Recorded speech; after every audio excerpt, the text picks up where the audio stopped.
लातूर जिल्हा परिषद आणि पंचायत समिती निवडणुकीच्या प्रचारादरम्यान माजी मंत्री संभाजी पाटील निलंगेकर यांनी आक्रमक वक्तव्य केले। पाटील देशमुख अशी एकदा कुस्ती होऊन जाऊ द्या, तुम्ही गादीवरचे पैलवान, आम्ही मातीतले पैलवान असं म्हणत त्यांनी अमित देशमुख यांना डिवचलंय। आरोप प्रत्यारोपांच्या फेरी झडताना पाण्याच्या प्रश्नावरही त्यांनी टीका केली आहे। या वक्तव्यामुळे प्रचारातील राजकीय वातावरण चांगलंच तापलेलं पाहायला मिळतंय। आदरणीय अमित भैया देशमुख, तुम्ही पैलवान आहात, पण तुम्ही गादीवरचे आणि आम्ही मातीतले पैलवान आहेत, एवढं लक्षात ठेवा। एक थेंब पाणी या भागातलं कुठं जाणार नाही। हे इथल्या शेतकऱ्यांचं पाणी आहे। या भागातल्या शेतकऱ्यांच्या विकासासाठी या भागातील शेतकऱ्यांचं, आपल्या पंचकृषीतील शेतकऱ्यांच्या अधिकाराचं पाणी।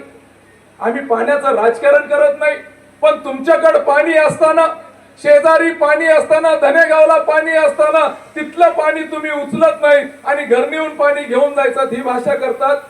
हे राजकारण तुम्ही करायला लागला।